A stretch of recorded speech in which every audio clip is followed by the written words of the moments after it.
मीठी चिड़िया और मीनू चिड़िया दो बहनें थीं। दोनों एक ही घोंसले में रहती थीं और दोनों में बहुत ही ज़्यादा प्यार था। दोनों बहनों ने अपना अपना काम बांटा हुआ था। एक दिन मीठी चिड़िया दाना लेने जाती और मीनू चिड़िया आराम करती, और अगले दिन मीनू चिड़िया दाना लेने जाती और मीठी चिड़िया घर पर आराम करती। वो हर रोज़ ऐसे ही करती थीं और अपनी अपनी बारी पर ही काम करती थीं। दोनों में बहुत ज़्यादा प्यार और इत्तेफाक था। एक दिन मीठी चिड़िया ने मीनू चिड़िया से कहा, मीनू, आज मैं दाना लेने जाती हूँ। तुम घर पर बैठो और आराम करो, और हमारे घोंसले का भी ख्याल रखना, कोई इस पर कब्जा ना कर ले। मैं अभी गई और अभी आई। ठीक है मीठी, आज तुम चली जाओ, सुबह मैं दाना लेने चली जाऊंगी। ये कहकर मीठी चिड़िया वहाँ से उड़ गई और दाना लेने चली गई, और मीनू वहीं पे बैठी रह गई। के करीब ही कालू कौवे का घोंसला था। कालू कौवा एक सुस्त कौवा था।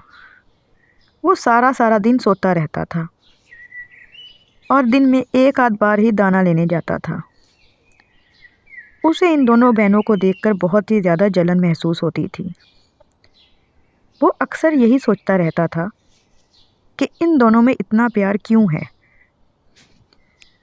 वो कभी मीठी को देखता कि वो दाना लेने जा रही है, और कभी मीनू को देखता और बड़ा हैरान होता था कि इन दोनों में तो बहुत ही ज़्यादा इत्तेफाक है। पता नहीं इन दोनों में इतना प्यार क्यों है। मेरी तो अपनी बहन भाइयों से बिल्कुल नहीं बनती। हर वक्त काम करने को कहती रहते हैं। इसीलिए तो मैंने अलहदा से रहना शुरू कर दिया है। अब आराम से रहता हूँ।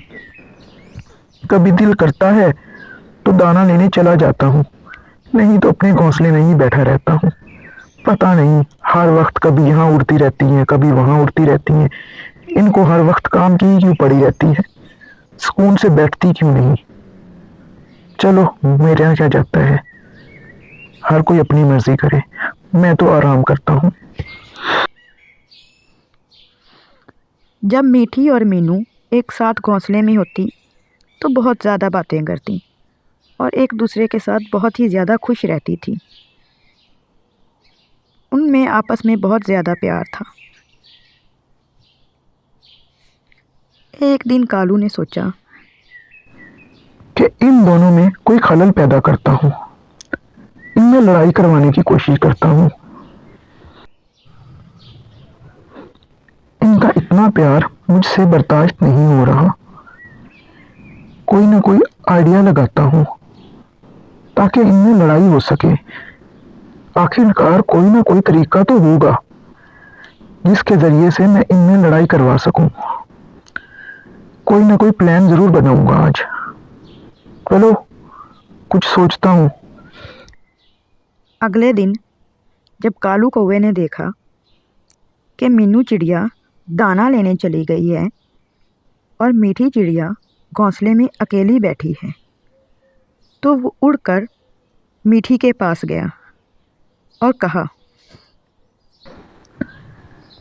मीठी, मीनू तो कोई काम नहीं करती, सारा काम तो तुम करती हो। तुम दाना ज्यादा लाती हो और वो कितना कम लाती है। उससे तो तुम दोनों का पेट भी नहीं भरता होगा। बेचारी तुम, सारा काम तुम्हें करना पड़ता है और वो सारा सारा दिन आराम करती है। मुझे तो तुम्हें देख के तरस आता है। नहीं नहीं कालू, वो भी उतना ही काम करती है जितना मैं करती हूँ। मेरी बहन बहुत अच्छी है, वो मेरा बहुत ख्याल रखती है। तुम मेरी बहन के बारे में ऐसी बातें ना करो। नहीं मीठी, अब तुम अपनी बहन के ऐप पे पर्दा डाल रही हो। मैं तो हर रोज देखता हूँ ना कि तुम कितना ज्यादा दाना लाती हो और वो इतना थोड़ा सा दाना लाती है, और सारी मेहनत तुम्हें ही करनी पड़ती है। जिस दिन वो दाना लेने जाती है तुम्हें तो खाने को कुछ भी नहीं मिलता, वही सारा खा जाती है। और जिस दिन तुम लेकर आती हो तुम उसे पेट भरकर खिलाती हो। पता नहीं तुम उसे कैसे बर्दाश्त कर रही हो, मुझे तो समझ नहीं आता। मुझे तो तुम पे बहुत ज्यादा रहम आता है। मीठी चिड़िया एक बहुत ही समझदार चिड़िया थी। उसे समझ में आ गया कि ये उसे उसकी बहन के खिलाफ भड़काने की कोशिश कर रहा है। उसने जवाब दिया, खबरदार कालू, जो मुझे मेरी बहन के खिलाफ भड़काने की कोशिश की तो मुझसे बुरा कोई नहीं होगा। जाओ तुम अपने घर, मुझे तुमसे कोई बात नहीं करनी। मेरी बहन अभी आने ही वाली होगी। जाओ, चले जाओ वहां से। कालू वहाँ से चला गया और फिर से अपने घोंसले में जाकर सोचने लगा। ये मीठी तो मेरे जाल में नहीं फंसी, पता नहीं क्या खाती है। इसको मेरी बात पे जरा सा भी यकीन नहीं हुआ, इसने मेरी बात जरा सी भी नहीं मानी। चलो कल मीनू पे कोशिश करता हूँ, वो बेवकूफ सी है, वो तो मेरी बात मान ही जाएगी। उसको भड़काने की कोशिश करता हूँ। अगले दिन मीठी चिड़िया दाना लेने चली गई, जबकि मीनू अपने घोंसले में अकेली बैठी हुई थी। उसको अकेला देखकर कालू कौवा वहाँ जा पहुँचा। उसने जाते ही मीनू से कहा, मीनू, तुम अकेली बैठी हुई हो, अपनी बहन के साथ नहीं गई? नहीं कालू भैया, आज उनकी बारी थी, इसलिए वो दाना लेने गई हैं। मैं घर पे आराम कर रही हूँ और अपने घोंसले का भी ख्याल रख रही हूँ। मीनू, तुम कितनी भोली हो। तुम्हारी बहन तुम्हें बेवकूफ बना रही है। वो जहाँ जाती है ना, वहां पर उसने एक अलग से घोंसला बना रखा है और वहीं पे वो अपनी शादी की तैयारी कर रही है। उसने वो बड़ा ही आलीशान घोंसला बनाया है और वो तुमसे छुप कर ही वो सारा काम कर रही है ताकि तुम्हें उसमें हिस्सा ना देना पड़े। वो जल्द ही तुम्हें धोखा देकर भाग जाएगी और फिर तुम यहाँ पे अकेली रह जाओगी। मुझे तो तुम पे बड़ा अफसोस होता है। तुम्हें अपनी बहन की हकीकत समझ नहीं आ रही। तुम बेचारी।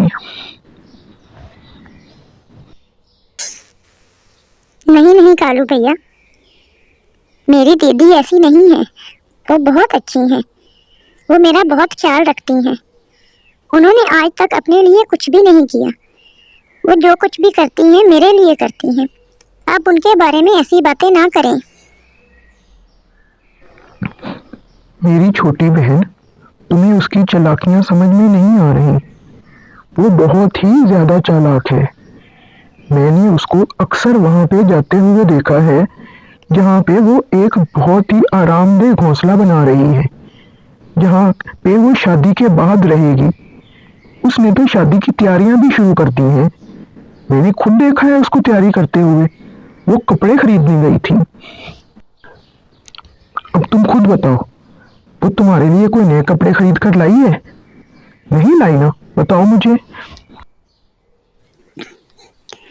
कालू भैया, आप मुझे मेरी बहन के खिलाफ भड़काने की कोशिश कर रहे हो।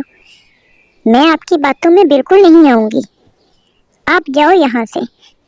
मुझे आपकी किसी भी बात पे यकीन नहीं है। प्लीज यहाँ से चले जाओ। मुझे आपकी कोई बात नहीं सुननी। कालू जाकर अपने घोंसले में बैठ जाता है और सोचता है, ये तो दोनों बहनें मेरी बातों में आ ही नहीं रही। कोई ना कोई और तरकीब सोचनी पड़ेगी। चलो आज तो आराम करता हूँ, कल कोई तरकीब सोचूंगा।